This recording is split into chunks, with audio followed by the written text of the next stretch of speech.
But the Benali's would never leave Southampton. That'd be like headline news. That wouldn't happen. You're the mayor of Southampton too. Right?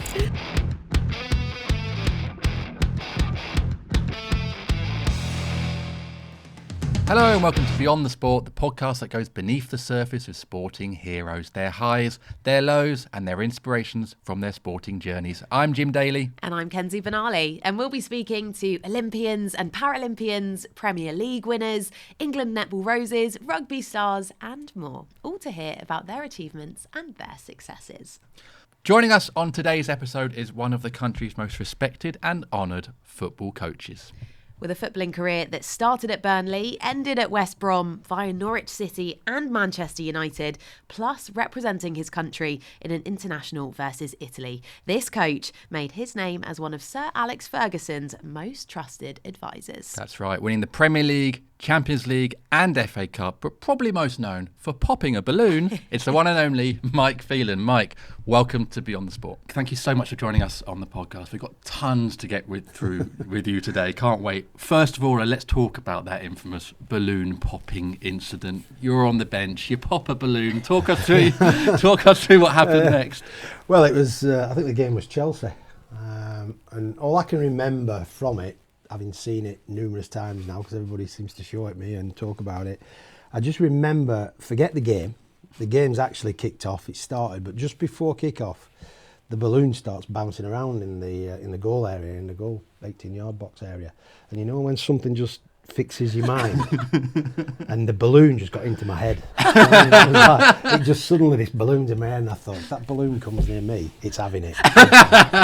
And what happens, it's like one of those moments, innit? The balloon seems to fancy you a little bit, and it starts coming and coming up. The game's going on, and I'm not pinning it, I'm just watching the balloon. And as the balloon comes towards me, I just see it, and I thought, right, now's my chance. I lean over, I get it, and I don't think about it, I just go bang. Well, all hell breaks loose on the bench then. And it was only till afterwards, like the manager's lost the plot a little bit, and he started saying a few words which we can't repeat on this show, but he's having a right go, and I just started laughing. I was just laughing. And then it was only afterwards when I realised the enormity of what I've done, because I wasn't that long into the job at that point. So I'm thinking, wow, this could be a pretty interesting time now, how he reacts to this. But having watched it back in the evening, I think they showed it again on Match of the Day or something like that. And if you watch it closely, everybody is literally watching the game flow up and down except me. I'm just like oblivious to the game.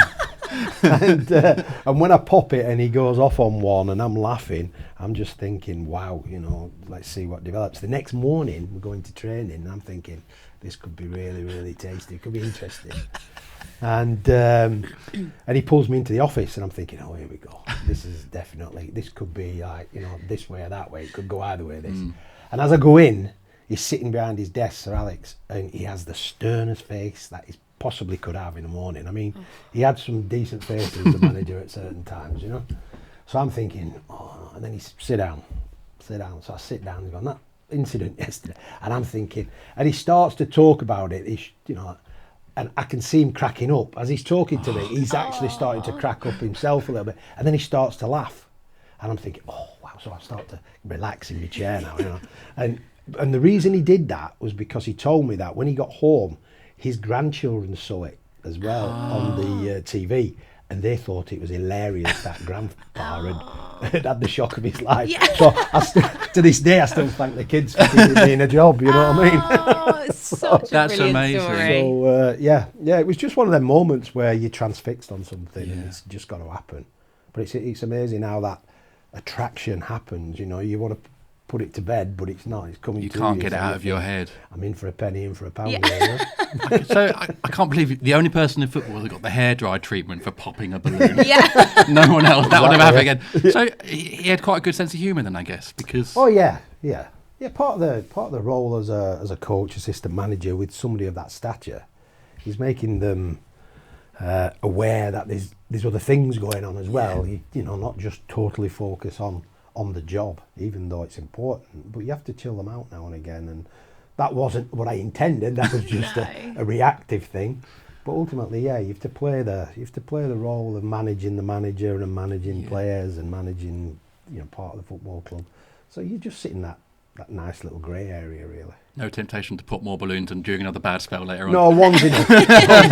One's enough. I've popped a lot of balloons afterwards when I've talked about it and I've been introduced at certain events. But, I can imagine. They seem to appear, yeah. Well, we want to talk, of course, all about your life as a coach, the Manchester United glory days. But before we do that, we're actually going to go right back to your playing days. Okay. Obviously, an amazing career as a central midfielder, and you came through the ranks at your home club, Burnley. So take us back to that time and what that was like. Obviously the team I supported as a kid. My father and my uncles, they all took us down to the Burnley games, and at that time Burnley was a top club. They were really competing against the likes of Manchester United and the Liverpools of this world, and doing really well at it. So my memories of Burnley are really, really strong, really good.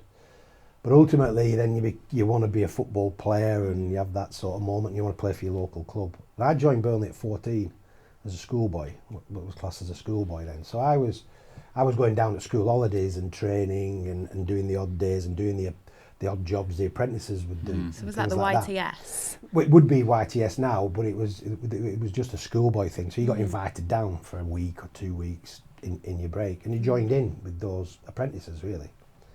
And there was one day a week that you used to go down and go on in the indoor area and train with the actual 17-year-olds, the apprentices there. So I was only 14, 15 then. Wow.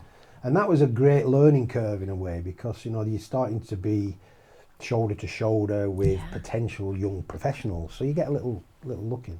And at that time Burnley was really good because they had ex-players were coaches, and players that I'd been watching, Frank Caspers of this world, who became a manager. Brian Miller was the manager when I joined them, and also people like Ray Pointer, who some people may not remember, but Ray Pointer was a centre forward. And so they became, Arthur Bellamy was another one who eventually, after he'd coached there, became the groundsman there. So you could see the sense of community and the spirit within that town of Burnley. And I just wanted to be there. I wanted to play there. So I was one of 15 apprentices when I signed apprentice at 16. And there was 12 from the northeast. So there were Geordies, most of them. And there was 2 from Ireland and probably 2 local boys, something like that. There was about 15, 16 of us. So it was unusual to have a local kid breaking into the ranks, you know what I mean? And the funny thing was, or luckily for me, I must have done something right, because I made my debut at just turned 17 in the first team. So that was unbelievable for me, because I'm now playing literally with some of the players that I've been supporting all my life. Wow. So now I'm in the team playing with Martin Dobsons and Billy Rodaways and these types who I'd watched from afar, and then ultimately things changed a little bit, but I had 5 great years there as a pro, and then you have to make that decision or that move. And I was lucky because I had some great managers at Burnley and some really good coaches. And at Burnley then, if you were good enough, you were old enough, sort of thing. Yeah, absolutely. So they got you into the team, and that was really interesting. And then in my last year, John Bond came in as manager, who Burnley fans you'll get mixed reviews from Burnley fans about John Bond. But for me, personally, he probably took me to another level. And I had just under a year with him. And I was a centre-back when I first started, and I went into midfield through John Bond. And it really kicked me on. And then, obviously, yo-yoed a little bit in the leagues, won the league, relegated, these types of things. But then I had the decision to make: do I want to really go and try and find out what I've got? And I did in the end. I ended up in Norwich. Yeah, you must have learnt quite a lot at Burnley, because you go to Norwich, you're club captain at 23. It's very young to have that responsibility. What qualities do you think that? I love Norwich. I mean, Norwich for me was probably more of a learning curve off the field than on it, because I was living at home, my parents, everything. I have a brother, so feet were on the ground, 3 meals a day, that type of thing. Nice bed, parents who would take you to training, that sort. And then suddenly I moved to Norwich, and it was like, wow, where's Norwich? You know what I mean? That is a million miles away from anywhere at that time. That's like a 6-hour drive from my house, and it's one road into Norwich and one road out. You know what I mean? So from my point of view, it was like, I'll go down and have a chat with them. And unbeknown to me at the time, I think the link between me joining Norwich was probably John Bond, because they played there. beforehand, you know, and they had relationship with Mel Machin and Ken Brown, who's the manager then. So I went down just for a chat, really.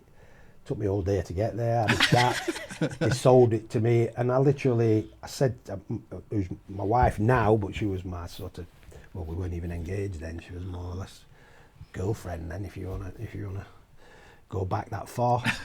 I said, I'll come back and we'll have a discussion and see where it goes. I actually didn't. I signed there and then I came back and I told her that I'm going to Norwich, which was a little bit of a surprise. You know what I mean? That was one of them make or break situations. And I think her attitude, Bridget's attitude was, where's that then? And how far's that away? And so we had some decisions to make. But the first year at Norwich, I went on my own. Oh, okay. And it was the best year probably I've ever had from the point of view of looking after yourself, because now I was living with another pro. I was sleeping on a mattress, believe it or not, in a room, in some digs with other mates and stuff like that he had. So it was a rock and roll sort of year. But ultimately, it was the year Norwich got relegated that year. If you remember, they got relegated, but they qualified for Europe. And then the disaster happened, so they couldn't go into Europe. Yeah. But they kept quite a few of the players, and Norwich came straight back up that year. So it was a great learning process. You know, I'd gone down there, looking after myself, learning a bit of life, and then getting promoted. And I literally came back that year, and then we got married that summer. But I didn't tell anybody. I didn't tell anybody in Norwich I was doing it. Oh, what a special year! Just went back to life rather than anything else. But that was it was great, and those 5 years I had there were special. Well, they were special because you were inducted into the Norwich City Hall of Fame, of course, and that must have been really, really special for you. Yeah, it was a good. I mean, that happens usually after you've left, doesn't it? When you get an honour like that. But I've been back a couple of times, but not too many times, simply because you've got to find the time to go down to Norwich and Norfolk. But yeah, I have 3 daughters. One of my daughters was born in the old Norwich and Norfolk Hospital. Oh. So she's what they call a Norfolk bumpkin, I think they call it. Right, do they? Yeah. Oh. And she's only been back once. Really? Wow. Yeah. So, but we literally once Scarlett, my middle daughter, was born, that was the year I left in that summer. Right. So literally she didn't have. I mean, she was just in nappies at that time, And so then we came back because of the Manchester United thing. Yeah, I mean, that's a big move to Man United, isn't it? 1989. Is that the first time you'd met Sir Alex, and how did he sell that? Well, we'd played against Man United, and I think in the season leading up to that moment of Man United being interested, I think we played at Old Trafford, Norwich Man United. I remember it because I scored. Right. And I don't score that many, so I remember the ones I did. And we played, and Brian Robson's were playing, and that sort of environment. And you when you step out there, and certainly when you're an opposition player, it's quite intimidating, And we won the game 2-0. I scored and Andy Townsend scored, and we got absolutely battered in the whole game. We didn't really get anywhere near it, but we won 2-0. And I never thought anything of it, but further down the line, obviously, this interest came when I think my contract was coming up at Norwich, and I was in that decision making of, do I stay because I love it and the family, it's a great area for your family, and training grounds literally a mile outside of the city, and just everything was there for a family. And my decision was that I wanted a little bit more. Again, I just wanted to try and prove myself a bit more, and that opportunity came along. There was a few other clubs involved as well that were interested at that time, but ultimately Man United, once you'd seen it and once you'd been there and all that, and I didn't know much about Man United. I knew the history a little bit, but I wasn't a Man United fan, if you know what I mean. I was still a Burnley fan, and but coming back to the north was perfect. Was it still quite a pull, because obviously you joined just before the great successes of United of the 90s. It had actually been a bit of a barren spell for United, hadn't it? Yeah, Despite it was. The glamour of the club. It was, but I think the year before, Steve Bruce, who was the captain of Norwich, who I played with at Norwich, he signed for Manchester United. Yeah. And I think then the Sir Alex era was just starting, and he was trying to rebuild something. So when that phone call comes, do you fancy playing for Man United, or do you want to have a chat to Man United? you've got to have a little think about that, you know. And then there was Everton was there, and there was Notts Forest, funnily enough, were in that. Arsenal were in that, but I didn't particularly fancy London at that time. But it was Everton and Man United that really sort of pulled me back in a way.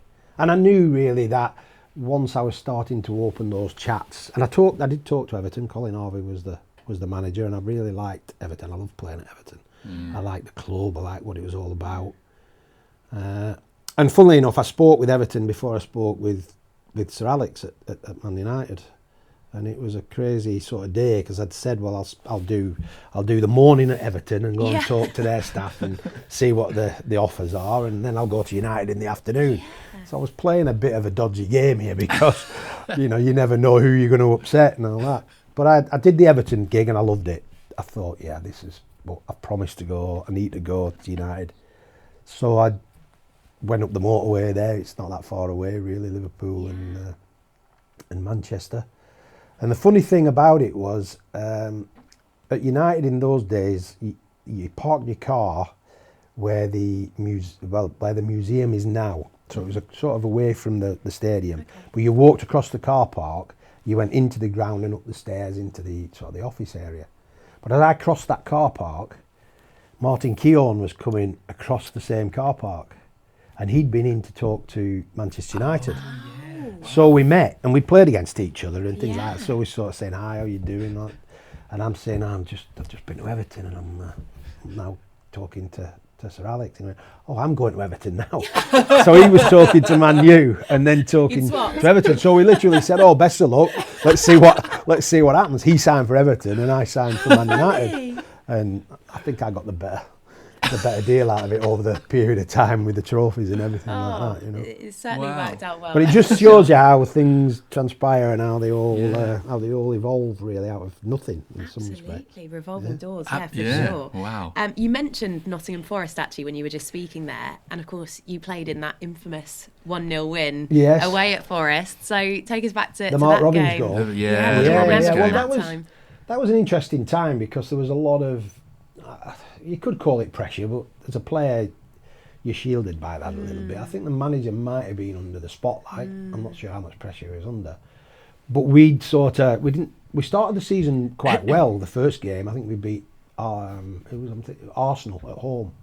So that was like the start of, and it was a crashing win for us. So everybody's like, yeah, this is the season. And then we dipped badly. So we're going into those first round of the Cups, of the FA Cup, in not a good place really. It was a really tough time, and certainly at United in them days they made sure you knew about it because, you know, all this club, you know, you're not as good as the team that won this and the team that won that. And so we go to Notts Forest, and it was only till after the result when it all started to, well, that could have been his last game and all that. We weren't particularly sure that was the case, but winning that game just give us some kind of belief. It was one of them moments where there are moments in your career in football that something happens and it spurs you on to the next thing. And getting that result and that relief sort of kicked us on a little bit, and it was like, come on, you know, we get a favourable draw now and we get a home draw, and before you know it, you're in that quarter-final or semi-final, and that's the way it seemed to pan out, and it took us all the way. And it was really a great journey. And once we won that FA Cup, that was it. Yeah. That focus now was all on, right, we want to win again. We want another cup. We want the league. So that group of players really sort of came together and started to really push towards ultimately the dream, which was to win your league at that time. And some incredible success, you know, off the back of that for best part of two decades. That result took us into the Champions, the Cup Winners' Cup. Which was, again, you know, having not been in Europe for so many years, football in England, Man United were now in Europe representing, you know, England, GB, whatever you want to call it, in Europe again. So, you know, we were in a different sort of environment now, which is where we wanted to be. And then to go on again and win that was like, wow, we are on a roll now. You know, you've done the FA Cup, you've done the Cup Winners' Cup, playing Barcelona in Rotterdam, and you're winning it, and now suddenly the belief is, right, the one thing we have to do is the league. We have to do that. And the manager was really good. The manager was good and the players were really good. That group of players were tough. mentally tough as well. And we all bought into the next bit, which was let's go and win that title. Could have been Crystal Palace in the Cup Winners' Cup, but Not Could to have be. been. wasn't meant to be, unfortunately. We won't dwell on that cup final. We had to, we did have to. Gave it a good go. Couldn't do it in either game. I mean, that first final was obviously one of the all-time great finals. 3-3, yeah. 3-3. It's interesting you say the players all bought into it and they were tough. Do you think a lot of that mental toughness was down to the manager? Certainly, it was driven by him. Yeah, he had that in himself. You know, a lot of his background, if you think about his background and everything, and he would remind you of that responsibility sometimes, you know, the toughness of being a steel worker or in the shipyards in Glasgow in that time. So he could definitely relate that to sort of the players. And in my day, players, not like today, you know, players weren't as cosseted as they are now, and that's just the way it is now. But you know, you had to earn what you earned. You know, you had to be available, you had to be fit, you had to play, you had to get that. You know, you're still getting bonuses for winning. Do you know what I mean? They don't need that anymore now because the salaries are just so big. So a lot of that was sort of togetherness, and we all need each other. We're all on probably different salaries even in them days, but ultimately the aim is to win and win together. And we had a great group of players. And the manager just now and again tweaked it with one or two others and added to it, but ultimately all the time pushing next thing, next level. Win something, do you want to do it again? Do you want to do it again? All right, enjoy yourself, great, have a great night, couple of days, whatever. After that, do you want to come back and do it again? I suppose that's addictive, that feeling as well, that winning. It is, and then you've got that sort of that tradition of the club and Man United being internationally big. Then there's all that sort of spotlight comes on you. Well, come on, you know, we want this, we want this, we want this, and that drives you forward. And I think it's interesting. Man United's interesting because of its background. Yeah. But it's also a club that you've got to taste it, you've got to smell it, because it's a monster. Manchester United literally is a monster. Yeah. But good when you're winning. Oh yeah. And that club will always be like that, whether they're having success or not. Yeah. That will always be there. Yeah, I think that's the case, and that is the driving force. But we're talking now. We're going back quite a few years now, but it was a small group. You know, it's not as huge as you know it is now. But I'm not saying, I'm talking about the hugeness of the people around it now. In those days, you know, he was a manager and a coach and a probably an owner. You know, in them days. So there's them three, then there's probably a physiotherapist, a doctor. So your staff are probably 6 or 7, and then the 20 players or 21 players that you might have had at that time. Probably not as many as that. And now it's exploded into what we get to this day, which that's is mad huge, compared huge, to now. huge. Yeah. But it was run by, the football was run by a football guy. Yeah. Do you know what I mean? And the business side was run by the business guy. Yeah. And it seemed to work. Yeah. It seemed to work. I feel like we're bypassing so much of your playing days, but we've got so much to talk about in terms of your life as a coach. So let's move on to that then. When you went from being a player to a coach, what was that transition like? Because it's obviously very different. How did you find that? Yeah, it was. I found it quite smooth in a way.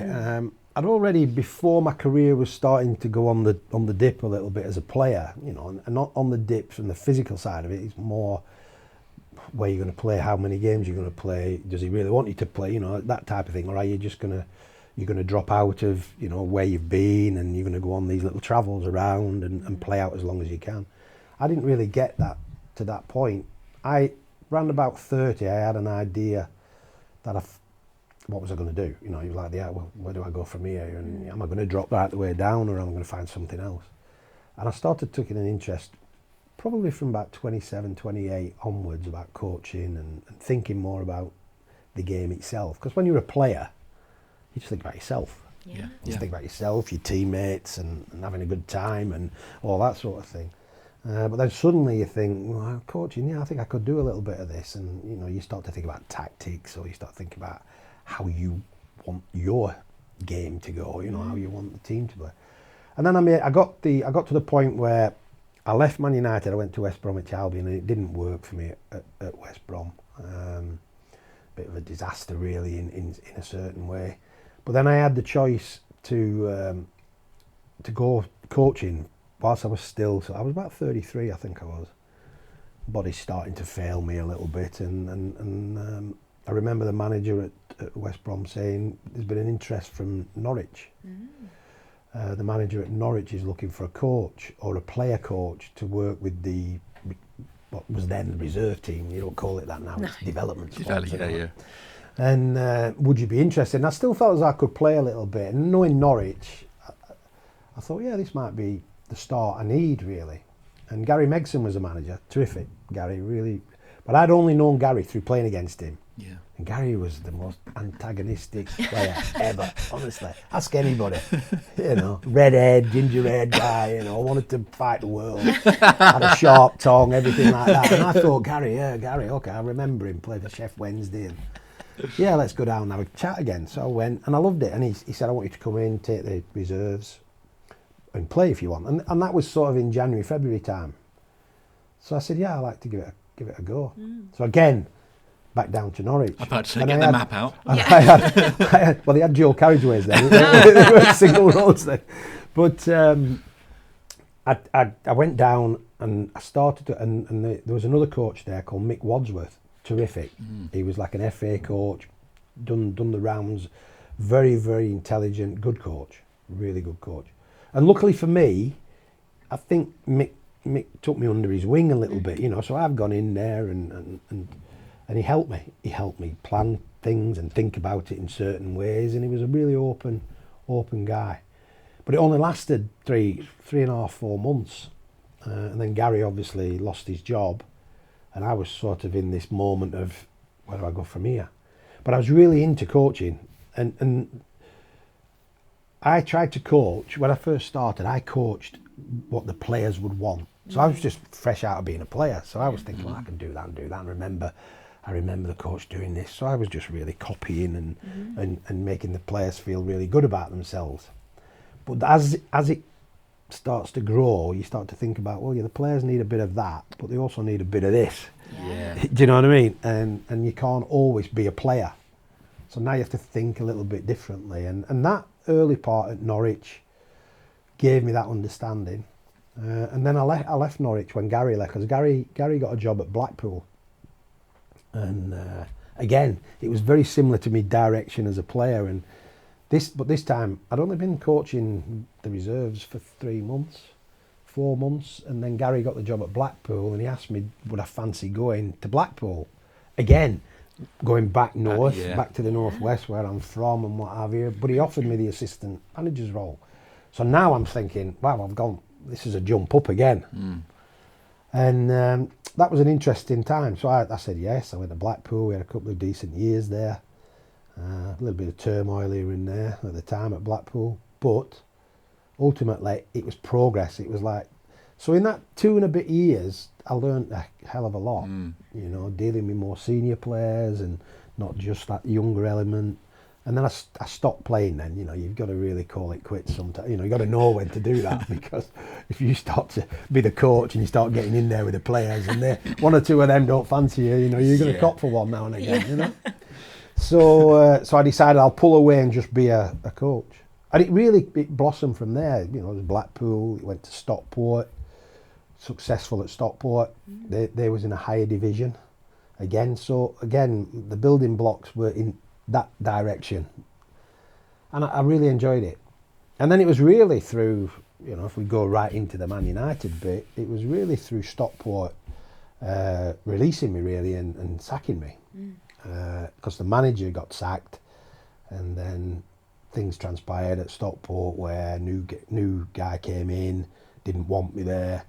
So that was it, called it quits.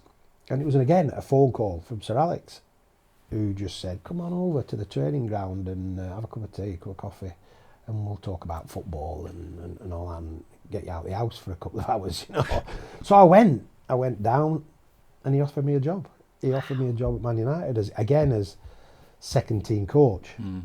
But this time, you know, you're talking about a different level of player, and you're talking about up and coming talent, and also disappointed talent. That in them days, you still got 3 or 4 of the ones that weren't in the first team squad coming into your reserve team squad. So then I was sort of managing and coaching kind of thing in that. And it's just one of those, let's have a go. Let's find out whether you can handle it or not. And the reason, I think, when I talked to Sir Alex, it was more of, well, you know how it works here, you've played here. Yeah. You know what it takes, you know how some of the assholes that would go with it, but you know the joy of it all as well. So putting me into that environment, I thought was really good, because I started to think a little bit more and think a bit deeper. And when you're in that sort of reserve team type environment, you don't know what you've got to work with until the morning of the session. So going home and planning a session's irrelevant, because you think you've got 20 players and you're working in the morning, you've got 5. Yeah. Do you know what I mean? That just blows it wide open, doesn't it? Yeah. But you think on your feet. So that was a really good learning curve for me, really good. So you go back into Man United, you bring your bag of balloons back into the training ground. You go back, you're working for Sir Alex again. Was that a different navigation of that relationship, going from a player under him to being part of his coaching staff? Yeah, it was, but ultimately, the first conversation I had with him when he offered me the job was, I foolishly sort of sitting this side of the table, I sort of said, well, yeah, you want me to coach? How do you want me to coach? And he more or less, again, nearly bit my head off, because he said, I'm the manager, you're the coach. Yeah. He says, you coach. Yeah. You know how to coach. Coach the way you want it. It wasn't sort of, I want this, this and this. And the only thing he said to me was, you coach, he says, but make sure that you challenge the players every day. And that was like penny dropping in my head, was like, challenge, oh yeah, what do you mean by that? And it was more of get them in, get them on board, get the respect to the players, and then do your thing and see where you go with that. And, so he and ultimately, the trust was there, because he was the manager and he brought me in, so I didn't want to disappoint. So now I'm starting to really think, because I've got quality now, I've got some serious quality. Not that I didn't have before, but it was another level, definitely another, and a different way of thinking. A definite different way of thinking. The process was completely different. I love that you said when you went to Manchester United, with that step up, I'll give it a crack. But I mean, as a coach, you've won 6 Premier League titles, 2 FA Cups, 1 Champions League and 1 FIFA Club World Cup, which I'd say is it's not bad, that, is it? pretty good going. It's not bad. You definitely gave it a good crack, that is for sure. Yeah. What do you put that success down to? How do you coach such successful sides? I appreciate that's a very loaded question. I think deep down, certainly at Manchester United, the opportunity to coach was there because the manager was successful. And the manager gave you the opportunity and time to develop. He did that with the playing staff, he did that with all sort of his off-field staff, and certainly me as a coach. And he gave you that strength to be able to plan, because ultimately he wanted to be in the job forever. Yeah. Whereas football doesn't allow that sort of journey anymore, really. You're pretty transient now, aren't you? And you have to be prepared for, you lose 6 games in the Premier League on the spin, you're under pressure and you're gone. So your thought processes are different. But he gave me the opportunity to coach and learn and build. And then ultimately that took me into the position I got, which was sort of first team coach, working with other assistant managers. And I think there was Steve McLaren, there was Carlos Queiroz, there was Walter Smith came in for a little period of time. So great guys, all of them great guys, but all different, completely different. I think the first time Man U went outside of sort of the English, British sort of look when they went with Carlos, and he brought in this European idea and all that. But I was pretty influenced by these types of things, what can I take from that, what can I take from that? And then you build it, not to sort of replicate it, but to build it into your way of thinking. And it worked for me, but ultimately it was the manager who gave you that time, that day. And you read that out there, and I always remember when I'd been there sort of 18 years in total, player, coach, assistant manager. Might have been longer than that actually, but once I'd left, when Sir Alex retired and I left, I disappeared for about 12 months, and I thought, wow, I've been on this journey and I've been on this roller coaster 7 days a week, 24/7, brilliant, fantastic. So I went home and I just said to Bridget, come on, what do you want to do? Let's have I wasn't even thinking about football. I just switched off, and it was easy. I just went, boom, done, switched off. So 12 months, I said, right, I've got 12 months, we'll do what we want, then we'll see where that takes us.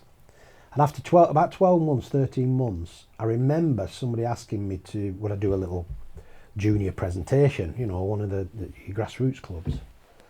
And I was like, yeah. And I'd only watched little highlights, and I wasn't really, we had a couple of holidays and, all the things you can't do when you know, through the family and whatever. It's difficult planning. So I had this ongoing thing, and then I took up this opportunity. And as I went to do the presentation, the person that was introducing me said that. And I never realised it. I'd completely never thought about it. Oh, really? And it was only when I felt a little bit like, wow. Do you know what I mean? So you're sitting there and he's read out all those things, and I was like, did that? Was it all that? You know what I mean? I really never looked back. And I realised when I got home and I sort of started to think about it, I started to sort of get this, well, I couldn't think about it because you're always looking forward. The drive. You were never looking back because, you're successful, you're playing every 3 days, you're playing 60 odd games a year, you're travelling, you're preparing. So you never really have the time to look back. And it was only through that I started to think, well, that wasn't bad. That was not bad. And then I started to get that, I might want to do that again if I can. The hunger and comes then it back. started to, and then I did and then I started to go to a few games and watch a few games just to see whether it was, it was something that I still had. And it did. It came back again. And I got another crack at it, which was grand. I get that football mentality about sort of looking forward. I guess that's what keeps you going on the roller coaster of your career. Yeah, I mean, since then, since that moment, it's been up and down a little bit, but it was never going to be that 10, 12 years that we had at Manchester United, which was phenomenal. Really, it was some great Saturday nights. Some really good Saturday nights. Again, that you've earned them. Yeah, but then obviously once you come away from that and you want to try and do it again, you realise what everybody else has been going through whilst you've been doing so well. Yeah. But ultimately, I don't know. It's just something that you feel as though you've never finished with it. It's just something that you want to try and prove again, and whether you can get there or not. Some can, maybe some can't. Yeah. But it's still the challenge of having a go and finding out whether you've moved with the times as well, or you're still sort of behind the times. So it's important, and I took the time out. You could say that I had a reflection. Yeah. But then I wanted to have another go, and then it's that case of how do you do it? How do you get back in? What is your credential? And sometimes your credentials aren't good enough. It doesn't matter whether you've been up there or down here. It just sometimes is who you know, not what you know. Sometimes, Yeah. But once you get in, it's all in. Yeah, and you've obviously worked with some fantastic players down the years. Time for another loaded question. But who's your favourite players to have coached, and what made them so enjoyable to coach? There's so many. In the early part, I mean, when I think back, and the time I left Manchester United as a player, your Gary Nevilles and your Beckhams and all that were in the wings, and then you go back as a coach, and you end up coaching them. Yeah, and that's a weird time, And then there's others. Then the overseas players started to come in, and then you're looking at different cultures and different ways of dealing with different issues that crop up. But ultimately, players like Scholes, Paul Scholes, fantastic. And I didn't really have it. I wouldn't say I coached Paul Scholes. I don't think you coach players like that. You're there for them, and you give them the opportunity for them to bring out all their skills that they've got. You set things up, but really, Paul Scholes for me had everything. Yeah. And then you look at your Ryan Giggs of this world, and then you're looking at, there's many more ahead of that. Ronaldo, Rooney, Tevez. Yeah. And they're all strikers, but I did like midfield players as well, and I like defenders as well. But you find a way to communicate with them. That's the important thing, is how do you communicate. And I always try to communicate with them because I treated it as though nothing was new. It's new to that person, but it's not new in essence, because it's usually happened before. It's just frilled up a little bit differently, Yeah.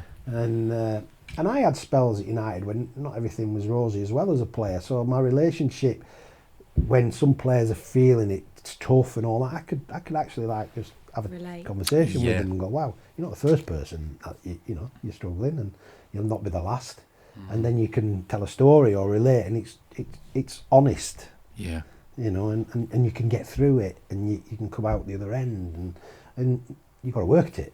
And I think that helped me. It helped me a lot. But players like Scholes and that younger group, and then seeing them blossom a little bit, but then you get the quality of a young Ronaldo and world class. It's 16's world class in his head. He's world class. Could And you he's see gonna at that be- point, like, this guy's going to go on to win Ballon d'Ors? Yeah, he could tell you he was world class at 16. You know what I mean? Wow. But it was there. It was all there. It was just a case of how do we get that individual into this team to really then explore. And he did it all himself. I mean, I wouldn't go anywhere near Cristiano Ronaldo and say I taught him this or I taught him that. I didn't. But a lot of people work with Cristiano. And Cristiano mentality was top mentality. Yeah. And then from that, he brings on others, you know what I mean? So they want to be that. And so now you're starting to look at Wayne Rooney, fantastic. Unappreciated to some degree, but a winner, absolute winner. Carlos Tevez, okay, he had his moment when he flipped to Man City and things like that. But at the time, Rooney and Tevez, centre forwards. Well, centre forward. I said centre forward. We don't have centre forward now. We have forwards, don't we? But them together. Tell me anybody who would love playing against them two now. Yeah. They were tormentors. Do you know what I mean? But great. And then you've got others in there, that complement each other. And that's one thing about coaching. I learned to sort of look for the quality rather than the weakness, because you're at that level. I felt I don't want to waste my time with a weakness. They're here for a reason because they're good. Yeah. And I just want what you've got, which is that, and I want what you've got, which is that, and me, and then the manager and other coaches and other staff, we need to mould that into one complete thing. So it was strengths that I wanted. There's always weaknesses there, but strengths are the important thing. So we just built on strength. That is such a positive Give me way what of doing you've got, things. which is the best of Yeah. what you've got. If you're you got a good right foot, I want your right foot. Yeah. You might need to work on your left, but ultimately I'm not bothered about your left because you've got a wand of a right foot, you know what I mean? Yeah. And then it's, he's got a good left foot, and that, and he thinks he's got that attitude, that mentality, and you might lose concentration. Right, let's. So it's looking at the balance of it all. I love that. And I guess you're fostering then a positive environment around the school because everyone's doing things they're good at. Yeah, and then you it's an easier conversation to talk about strengths than weaknesses. Yeah. Players will talk about the weaknesses. There's no real secret. But ultimately, if you're a good defender, I want you to defend. Yeah. It's pretty simple to me, that. If you're a goalkeeper, I want you to stop the ball going back to the net. Yeah. You know what I mean?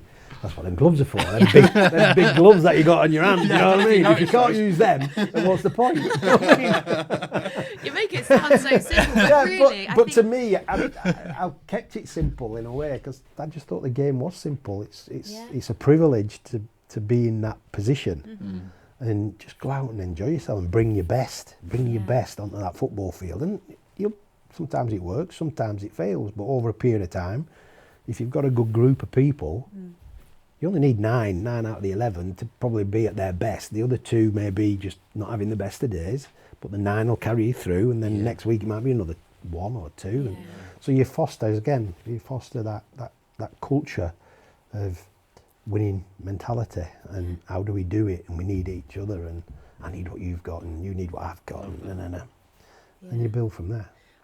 As you say, it is that winning mentality, and I love when you were talking about how you didn't actually acknowledge what you'd achieved, but it's almost that all-in culture where you seem so focused on the task at hand, and then, as you say, you achieve something but can't reflect on it because we've got to go again, there's another task at hand. But yeah, it just sounds like that positive, driven attitude. Very driven, yeah. It is just, it's infectious, really, and that trickles down, Yeah, and doesn't I it, think- from you to the players. I think, I touch wood every time, I talk about it, but it's a standard that is set, and it's a standard of physical and mental, and this is who we are, and this is what we want.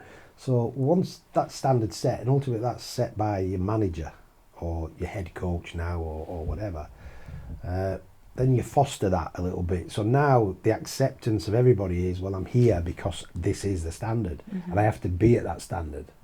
Now it's hard to get that because I think nowadays there's a lot of different sort of cultures and different people now coming into dressing rooms, and they've all got a different way of doing things, and they all want to be the guy or the person or the girl. That's, you know, they want to be number one, all of them. Now that's great, but ultimately it's got to come together as a group. Yeah. But you set the standards. So when you're bringing people into that environment, that's what they need to understand. And hopefully, if you've got a good standard and a good dressing room, they drive it for you. You know, and I'm sure Sir Alex's dressing rooms were really, really powerful. They were strong. I mean, there's a lot of characters in it. A lot of them have done really well away from Man United, but they've kept that standard. And that dressing room was brutal. It was brutal from the point of view of, hey, you know, didn't matter whether you were 16 or you were 36. If you don't bring your best to this group, you're not going to be in it that long. Yeah. Do you know what I mean? Because they want to keep going. They want to keep winning. And so now you're coming in and you're looking at it and thinking, well, I need to get to that stage and I need to work hard at it, and they'll help you. If they see that, they'll help you. If they don't see that you've already achieved before you've achieved, you've got another issue going on there, you know? I know you said you touch wood, Mike. I think this table's plastic, unfortunately. So. Well, not a lot real wood. There we go. Not a lot. There's not a lot of real wood. Oh, there's one there. There's a pallet here. Yeah, we'll do that one. We're all right. It's worked out well so far. Yeah, it has. So you moved into management yourself with Hull City. What was the biggest change from going sort of from coaching to management? At the time, I didn't really feel any major change because it was brand new to me. And the whole situation came about because I ended up going as assistant manager with Steve Bruce to Hull, who was really successful manager, good manager. Understood that league, the division, and so I went along as assistant. And then, as it all usually does in football, Steve loses his job, and then you're there, and it's like start of pre-season. It's right, literally day one of pre-season. And Steve loses his job, and now I'm sitting there thinking, what's going on now? Do I go or not? And then all of a sudden, there's nobody there, and the club just say, well, will you look after the pre-season? And I'm sort of caretaker, and I'm thinking, well, I can go back down the road and go from Hull back down to Burnley and have, you know, plenty of coffee mornings and a bottle of wine in the afternoon and stuff. And I said, yeah, I'll see it through, the caretaker bit, through pre-season. And I remember it well because there was no real thought of being a manager at that time. It was just giving them time to probably find somebody else. But I remember it well because they just got back into the Premier League, Hull. And I started the pre-season with 15 players. So I'm caretaker manager at Hull with 15 players and 4 kids. And one of them was Jared Bowen. Oh, really? Wow, yeah. So we're going on a pre-season tour, which Steve had already arranged in Portugal or Austria. I can't remember which one it was. So now I'm just doing my coaching thing. And then it gets closer and closer, and nothing's developed, absolutely nothing. And then the first week of the season started, and it's Leicester who'd won the league. Who'd won the league that previous year. Leicester at Hull. Now it's like they haven't got a manager in. I'm still caretaker, and the season's upon us, and the owner says, "Take the game. You know, you've got the game." Wow. Well, we won. So we beat Leicester, first game of the season. Wow. And I'm still caretaker. Then we have Man United, Chelsea, and somebody else after it. My word. But I end up in that month, manager of the month in the Premier League. Oh, wow. Now suddenly I'm thinking, and I'm still not manager at all. Still not the whole manager. So I'm thinking, where do you go from here? Do you know what I mean? You get your little trophy and you get your... Yeah. And I'm thinking, can't get any better than this, can it? Really? It's Hull and where do we go other than... I've still got transfer window, hadn't finished, you know, we hadn't brought anybody in, and all of a sudden it's a case of you've been offered, you go down the road of, do you want to be the manager? And I'm like, well, what does that look like? You know, financially it's a little bit different, but Premier League. Now, there's no way in the world you can turn the opportunity of that down. Yeah. No way, even though, you know, I was just caretaker. So I said, yeah, did it. And it was great. Really, I enjoyed working with the players I had. 2 or 3 more players came in. during the transfer window. But ultimately, the squad was never deep enough, and never. The players were fantastic, you know. But I'd started the season with Michael Dawson, Jake Livermore, Tom Huddleston. I'm trying to think of other, but the players were still there. We hadn't really lost any. But then I'd lost. Harry Maguire was there. But I lost Harry. I had Harry Maguire in my thoughts as the centre half. He'd come from Sheffield United, was just getting his feet, and he got an injury before he reported for pre-season, and I had him in my head to play him sort of as a midfield player, funnily enough, a deep midfield player, and with Jake Livermore. But it all went, you know, and this is when you become a manager now, because you've got to start thinking about, well, I ain't got that. Yeah. And I ended up playing Michael Dawson, Jake Livermore as centre backs, and I had a midfield player who I played left back because I just didn't have the numbers. Wow. And it was okay. The players were magnificent, but ultimately you just know that this is the Premier League. Do you know what I mean? And once that them games come up where you know you've got your Chelsea, you've got Man City, you've got Chelsea, you've got Liverpool. You know it's 4 games, and then Man United. Then you realise that this is the Premier League. Yeah. But up to Christmas, obviously it dipped. I found myself managing the team. I think it ended up in the bottom 3. And then you get the phone call, don't you? You know what I mean? Thanks, but no thanks. Which was fine. I get it. But I loved it. I liked the taste of it. It was okay. But then, again, I pulled away from it a little bit. Had a bit of moment at home. And started to think, is that the direction I want to go in? Do I want to do that? But then you're out of it. You're out of the game a little bit, and you do get scarred from it. That's you know, scarred from the fact that, I wouldn't say media, but you've got social media now and all that sort of stuff. So, you know, unless you're really successful, everything's really a downward spiral with social media. You know, it's easy to criticise and find fault. But again, I really enjoyed it. I did enjoy it, but it was something a little bit where you get that next opportunity or that next one. But I also knew I was a decent assistant manager as well, so I just thought I'll wait and see what comes around. But Hull were good. You know, it was a big club, really big club. Thoroughly enjoyed being an assistant there, but having that little moment as a manager. Yeah, really. So it didn't scar me. But it was tough. It was definitely tough. Really interesting. I love your approach as well, which is it's almost like improv. It's like yes and. It's like yep. Yeah, I mean, it's like yep and we'll see what happens. And I really like that approach. Yeah. No, I thought the same thing, Jim. Can I, before we round off for half time, so we take a quick break, can I just ask you, this is the second time we've had to ask no minutes added on here or what? Oh, I don't know. All right, we're going to Fergie time. Can I ask you about, back to your playing days, about the Tash? Oh, the Tash. The second person we've had to ask, Kenzie's dad being the other how person. How it came about? Yeah, I don't know if we can get it on screen or not, but we'll put it on in post. Yeah, but just give us Tash and hair. I think you have a stronger argument than my dad, because I'm not having my dad's Well, I blame Tash. my wife for the Tash. I must admit, I blame Bridget for that, because what happened was, I remember I played at, I had it at Norwich, and then I took it, carried it on. But, it came with me. But I grew, the Tash all started because I ended up getting an injury at Burnley just before I left, and I had my cheekbone and my eye socket fractured in a game. Wow. And I got really, you know, when you get that type of injury, your face swells up. I had half a face that was out here, and I couldn't shave. I could not shave. Oh. And my dad always told me the first time you shave, son, that's it. After that, you know, so put it off as much as you can. So I had bits sprouting all over the place, and then I sort of tried to manicure this Tash, you know, once my face had gone down, and it travelled with me everywhere, and it was a good friend. It was a very good friend. He's your best friend in football. So now I've got all, you know, I've got the Tash and everything. I think I'm mint, like, you know what I mean? I think I'm on one here. And then the hair starts to recede a little bit, and you know, you get the little island on the top of your head, and I think, how long do I let that last?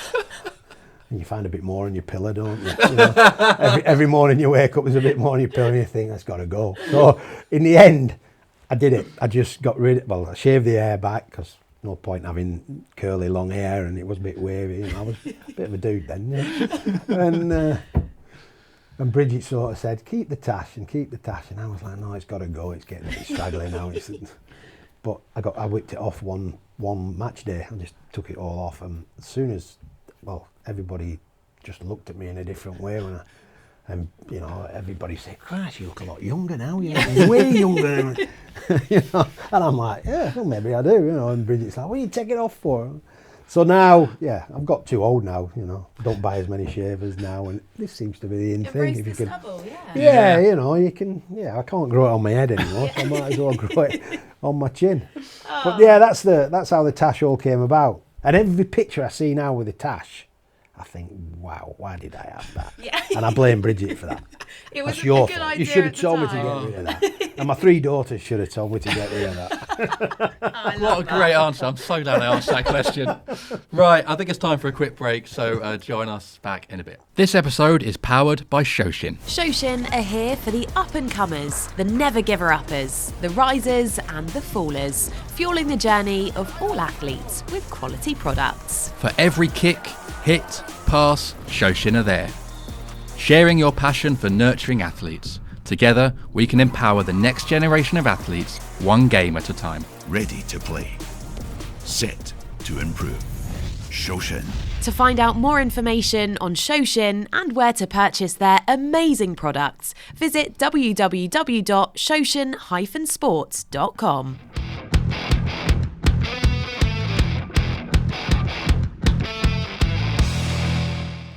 Welcome back to Beyond the Sport podcast, brought to you by MP Coaching and Davies Sports. We're here with the one and only Mike Phelan. Mike, we're going to go back to childhood in a bit. Before we do that, can we talk about representing your country, playing for England at Wembley? That must have been fantastic against Italy. What was that like? Yeah, it was a great moment. It was a top moment in a way, because as a kid, you want to play football, you want to be a footballer, then you do it for the club you support, and then you move and have a career. And the thing was, I was at Norwich at the time, and Bobby Robson was the manager, and I was involved in six squads. I seemed to get the Albanias away and the Czechoslovakias and all these, you know what I mean? But Poland and just seemed to be the way things worked out. But then I got the opportunity in the Italy game at Wembley, and I made my debut. Wow. And it was, Baresi was playing then and all these, and it was like, wow. And you're playing with Brian Robson, who, I was more or less involved with it. I was involved with at Man United. So I remember it well, because international break comes up, and I was travelling down with Brian, and I think it was just Brian, me and Brian, and we were sort of talking about, because he was like the captain of the country and everything, and he was sort of saying, "You'll really enjoy this." And I'd been in 1 or 2 squads before that, but not actually appeared. And I got my initial call up when I was at Norwich, but then I moved from Norwich pretty quickly, and then obviously I got more through probably being at Man United. I don't know, that's just the way it works. Or maybe Bobby Robson, who's at Ipswich, maybe he didn't fancy a Norwich player. Controversial that. But Mr. Robson was fantastic, really good. And Don Howe was the coach then. So just being involved was one thing, but then getting that moment when they go, right, you're on. Do you know what I mean? It's like, go on then. Let's get. And I was playing in midfield. I had an opportunity actually to score a goal, and if you look through the archives, I tried to lob a keeper from about 40 yards. Wow. And it just bounces at the side of the post. Now that could have changed my life, that one, if that had gone in. Really? But ultimately it was the World Cup year as well. They were picking the squads towards the Italian World Cup. And I didn't make that squad in the end, but just the fact that all them childhood dreams that had come along, and then you get the shirt and you get the cap and you get the moments, and I really enjoyed it. But in that same story, my father's Irish, and I chose Ireland before England, funnily enough, because when I was at Burnley as a player, the coach at the time at Burnley said, you're going to have to make your mind up here now, Ireland, England, if it comes calling, sort of thing. And I actually chose Ireland because family ties, really. And the manager of Ireland at the time said no, we're not interested. And a week after, England came along, as daft as it was. Yeah. And I just went, I had a chat with my father again, and I said, look, what do you think? He went, hey, son, You can't say no to that. If they don't want you, they don't want you, you do what you... So I went with England. And it was a fleeting moment, but it's still... the moment. It doesn't matter whether you've 1 cap or 100 caps. Absolutely. It's still that The pinnacle. that spell. Absolutely. I can't get in the shirt anymore. I found the shirt in the loft the other week, actually. Oh, did you? And I pulled it out and I quickly put it back because I thought that would fit my grandson. That. Oh, You know what I mean? need to get I ain't that got the on body wall, for it now. Mike. Oh, that's so special, as you say. I mean, that's amazing. to pull on that shirt with the 3 lines on, that's that's what people dream of, don't they? Yeah. So the fact that you Well, had at that time it was opportunity- Terry Butcher and Gary Lineker and all these types. And Iconic terrific, England team. Oh, terrific group. Yeah, Stuart Pearce, all these. It was. Oh yeah. I think Chris Waddle was in that and Beardsley. Yeah, some big names Yeah, there. and then there was a little Mike Phelan in there. Yeah. Oh wow. and much Nearly scoring deserved from 40 as well. yards. Well, Mike, we want to take you right the way back now. So back to childhood. We always speak to our guests about, their school days and PE. So what was that like for you? How was school, and what do you remember from PE? I loved school. I wasn't good at it, academia or anything like that. But school, I loved it. I really, really enjoyed it. And I went to a village school. I was born in the town outside of the village that I live in now. And I grew up in that village. So if you imagine, in my early days, my mother and father were textile workers, but the mill was in the village called Barrowford, where I live now. But Nelson was the town where we lived and where my father's family were and all that. But every day, my mother and father worked shift work, so 2 to 10, 6 to 2, night shift even. So our journey in the morning was from the house down into the village. And we used to get dropped, me and my brother dropped off at my grandma's. They would then take us to the village school. Wow. And then, if that was sort of if it was a 6 till 2 shift, that would be like 5:30 in the morning, dropped at your grandma's. Wow. Mum would go to work. My dad then would probably be on 2 till 10. So that you were just like, you were on this sort of circle of grandma took you to school, you finished school, then, you'd be back in the house, and then mum would take you home if she wasn't. That type of thing. And my school, Stockport County Primary it was at the time, were terrific from the point of view of encouraging. You had gymnastics then and sport in the playground, and boys played football and then they played cricket in the cricket season, and there wasn't much other than that. Maybe, if you played around and you got involved with a girl, you get a rounders game or something like that, And everything revolved from your playground down onto the local playing fields in your village. And that's how it all came about. But at that moment, you had teachers that were sports teachers as well. So, you got your, what would you call it now, your assembly area, which the school I went to, you had a main area where the assembly was, and that was like your indoor playing area, and the classrooms were off that sort of central area. So you did things like gymnastics and then a little bit of football, and because your teacher liked football. Right. So that's how it all came about. And then you go in the playground and your teacher would come out and play football with you and stuff like that. I don't know whether that's the case nowadays. Or whether you can get away with that nowadays, I don't know. But everything was about sport. And then in the classroom to do your maths and your English and geography and stuff like that. And it just really grew from there. But I was lucky enough, me and my brother, that in the evenings, because we were sort of living in one house but having breakfast, lunch and tea with your grandparents, I was right next to a football field. Oh. So you literally went over the bridge, over the water, and then, so between sort of 6 p.m.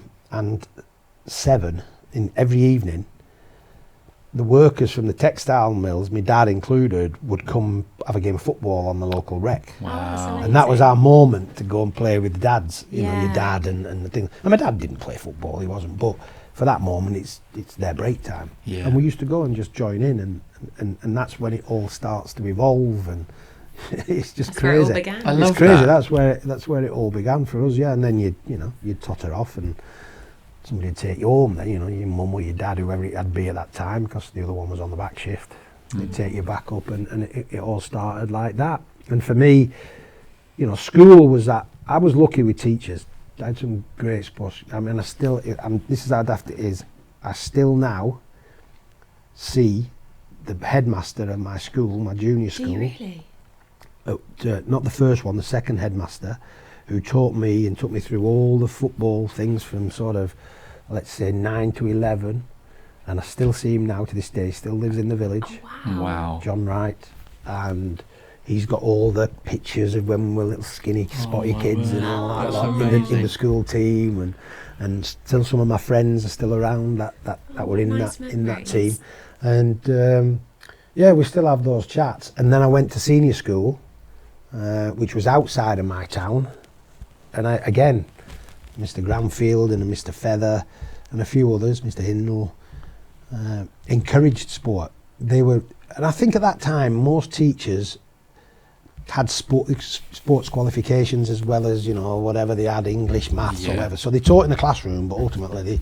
they did sport with you. Yeah. I'm not so sure that's the case anymore, but that was my introduction to it all. And I love sport. I just loved sport. And my brother did too as well. So It's incredible. It's lovely to hear you sort of speaking with such warmth about those teachers. We normally ask people on the podcast, was there a teacher that stood out for you, had a big impression? But you've already reeled off a list of teachers that clearly had a big impact on you. yeah, they did have a massive impact on me, because I weren't so clever in the class when they were teaching me the other stuff, but on the football sort of field, or the cricket field, or the athletics, you had sports days then and things like that.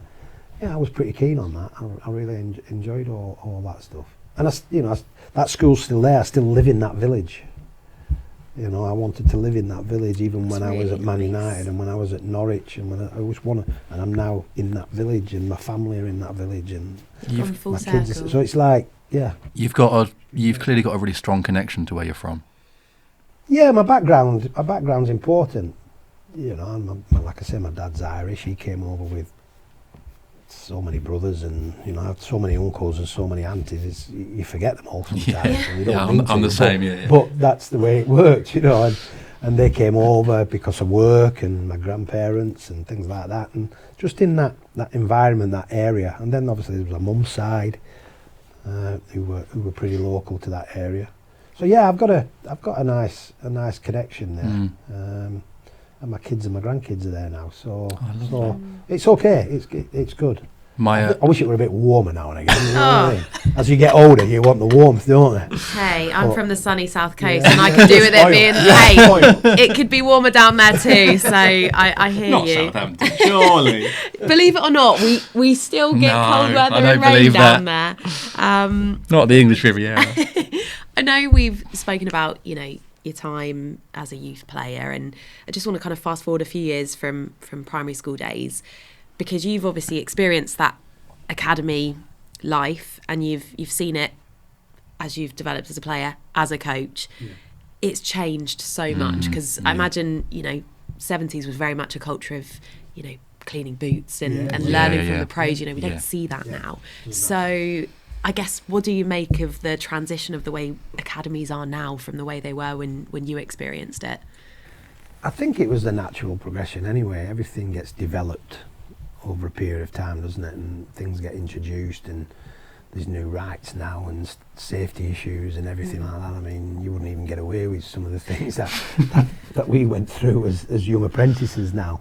But for me, it was great. That was the only thing you knew. So I can relate to that, but I can also see where they are right now in the way they are sort of brought into football clubs now, the way they treat it, a lot younger than they've ever been. And I don't recall 7, 8 year olds now in football clubs. There was none of that in my day. And now they're established at that age. But I think the whole thing's grown through the wealth of the game as well. It's changed massively through chairmans to owners. The chairman at certain times in my career were the best businessman in the village or the best businessman in the town. Now they're owners from all different backgrounds, overseas and everything. They're massive, these people with great wealth. So with that change, it brings different advantages and disadvantages, doesn't it? But ultimately now issues are rightly so in place, which are safety and making sure that you develop in what they consider to be the right way. But that's a bit of society as well, I think, isn't it? It's very difficult to say no to somebody now, isn't it? Very much. Absolutely. I've Yeah. got grandchildren, and it's very. They ask you why. Now and why are you saying no? No. They're strong negotiators, What does aren't that they? mean? No. Yeah. I've got a baby girl, and I can definitely relate. She's not even talking yet, and I already know.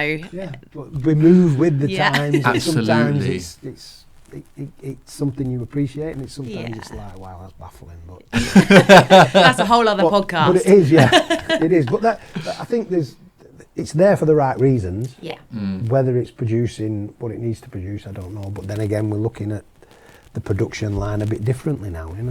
We want that different now, don't we? We want the little bit that makes the difference. Absolutely, the game's changed a lot. Yeah, you've worked with Davy Sports and Burnley in the community, which I'm sure is very sort of close to your heart. So, what good have you seen football clubs working with schools, and is there anything you think they could do better? Well, the second part of that, doing better, I haven't seen anything that wouldn't suggest that it's moving in the right direction. So I think education and sport come together. I've always believed in that. I think it's vital now that you educate yourself the best you possibly can, and if sport is something that you're really, really talented at or you're interested in, I think there's a lot of spin-offs from that. You don't have to be elite. I'm still baffled sometimes by that word, elite. I don't know what that looks like, to the point of we're all trying to be elite, but there's only so many probably reach that pinnacle. But I think education and schools and the relationship with Davy Sports, Findell and myself is a really good journey to go on, because I think ultimately you're appealing through sport to the individual. And if they've got a strength and a quality in sport, encourage it, and then get them into a classroom where they can develop themselves. And you're not talking about developing them as sports people in a way, you're developing them as people. And I think it's a great common denominator, sport, sometimes, where in 20 years' time, when you're 10 years of age, you're a grown person, you may have a family, and you may bump into somebody you went to school with, and the first thing you'll talk about probably is, oh, remember when we played, when we... Absolutely. It's amazing how that happens. Yeah. And because I do a lot now at grassroots, I find it all the time, and I love it. I absolutely love just that moment of honesty, that you, and the goodness you get out of it, where kids just want to do stuff and they want to impress you, and they do it through education. And you can educate them through football, you can educate them through any sport. There's mathematics in football, there's mathematics in netball, there's angles and all. You can talk to them, and they sometimes they get it. Oh, why are you doing that? Oh, well, if you think about the size of that area, and that area is 5 metres by 5 metres. Oh yeah, that's a square. So you can talk in that language, and they relate to that really well. So I think education is brilliant and should be encouraged. Can it be improved? Yeah. I can't do I couldn't do my kids' mathematics exams anymore. You know what I mean? Because it's moved on. Yeah. God knows what my grandchildren's mathematics lessons are going to be like. But ultimately, it's moved. It's moved with the times, and you've got to be in it. Absolutely. To understand it. Yeah, absolutely. Mike, a question we ask everyone that comes on Beyond the Sport podcast is, if you could rewind the clock and speak to 10-year-old Mike, what would you say to him? 10-year-old Mike. That's a good question. It's a long time ago, that. 10-year-old Mike. I think it probably would be concentrate more. Concentrate and ask questions. That's a good one. Ask questions. Yeah. I was quite quiet, really. I was never front of the class. I was always back of the class, but I listened. I would say keep listening, but ultimately I would say concentrate a little bit more, and focus your attention a bit on what you're doing and what you're trying to achieve. But at 10-year-old, come on, how do you know what that's all about? You're probably looking out the classroom window, oh, it's raining again, but I can't wait till school finishes because I've got a game. Going across the park to play football. Exactly, yeah. But yeah, I think concentration is something you have to develop. It's hard, and that discipline. But as a kid, you don't. Who wants discipline? You want to be indisciplined, don't you? You're a kid. Crying out loud. That's so true. That's so true. But you learnt that focus through football, and you know, I did there. because again, you start off because it's you. Do you know what I mean? And you go from that sort of playing for the fun of it and because you enjoy it and all that, and then suddenly somebody comes along and says, oh, you've got a bit of a talent, do you want to try it out in this environment? And then you focus on, it's about what do I want from this and how do I get there? And you have to become a little bit individual, you know, but you want to enjoy it as whilst you're doing it. You want mates who are there with you. And that's what I did, you know, there was a time when you really have to knuckle down, and then there's a time when you can really chill out. And it's just, again, through experience and age, you learn to find a balance, don't you? Your passion for education and through sport is really inspiring. It's been lovely to speak to you about it, and you can feel the warmth when you're talking about, you know, the things you've done and passing it on. Before we round off, could you really quickly tell us about the Inside Professional Sports sessions that you run in schools, showing kids sort of future career aspirations and all those kind of things? Tell us how that works. Through the MP coaching, which was set up probably about 5 years ago, and we learnt a few things along the way, and it's all grassroots. It's all come about because I've been involved in the programme, loved it, had a great time with it, and people often recall me being, you know, Mike Phelan, Man United, but what they don't understand is the journey I went on to get to that point, and there's a lot gone on. So it was really aimed at grassroots parents, grassroots kids. And we set it up through Davies Sports as well, and getting out there and really taking a little bit of me to somewhere where we can have a couple of hours of good time. So I would set up a little coaching session, not knowing the level, not knowing the standard, go to offer it to a grassroots club through Davies Sport, and really saying, we can add on a little bit of something, an experience maybe. Yeah. Do you want it? And we found that there was a bit of a demand for it, and so we turn up in all types of weather, all times of year, and literally turn up, and there might be 20 kids there, there might be 30 kids there, all varying degrees of, you know, football ability. But what we got mums and dads and grassroots coaches coming along because their kids playing the team, and then they'd watch.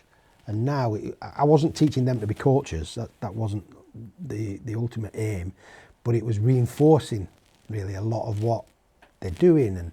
And I found over that little bit of a 2-3 year period through the company, it's developed a little bit more now because we do offer education packages as well. So we go into schools, colleges, universities, at all levels. And we found that we can talk about leadership, and we can talk about team building, and we can talk about opportunities in sport. You know, so yeah, you play for you play within the college sports environment, but there's work in the game now or in sport where you can be physios, you can be, you know, doctors if you want to be, you can be sports S&C, you know what I mean, strength and conditioning. You can have all analysts, a big thing now, you know, you can be so there's opportunity. So I have a couple of people that work for me, and we get out there and we just deliver maybe a classroom session, which involves a little bit of the education part, but if we get a group of sports people, they can be me for a day. Do you know what I mean? It's like, okay, here's a challenge. We'll watch a game for 10 minutes. Right, you're the away team, you're the home team. Right, pick out the good, the bad, the indifferent. Right, now plan a training session because you're playing each other in 3 days.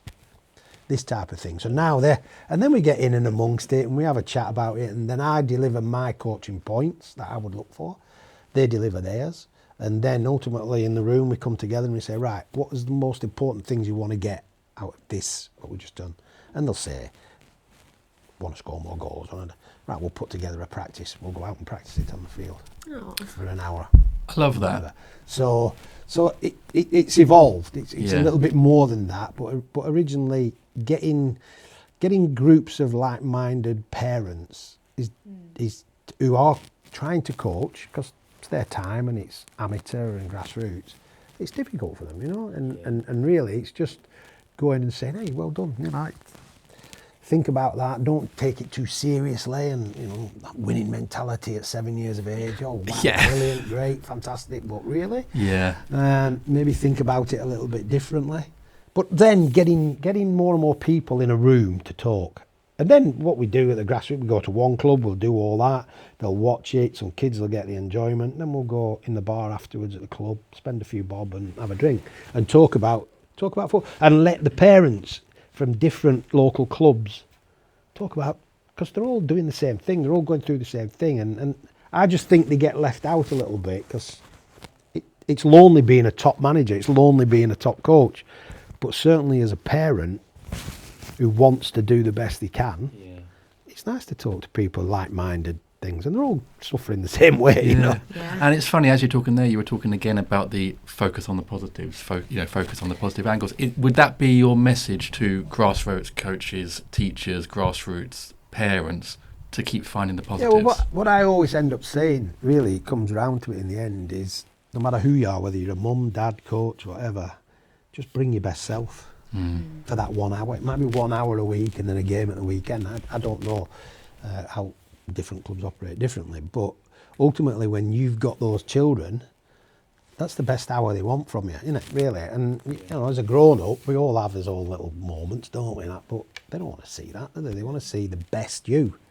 So smile a little bit, you know, encourage, and it's much better that way, and come away feeling refreshed that you want to do it again. And the kids want to come back and do it again. That's important as well. And I just think it's really refreshing, grassroots, really refreshing to be able to offer something that just gets them involved and gets parents involved. And maybe out of that group, there are aspiring mums and dads who want to go to a different level, maybe, you know. I don't think they're going to be Pep Guardiolas. Or there might be a couple in there, eventually, but, never know. But it's up to them. But it's just that type of thing that we offer, and it's been great to do it in conjunction with the education sector through Davis Sport and Findel again.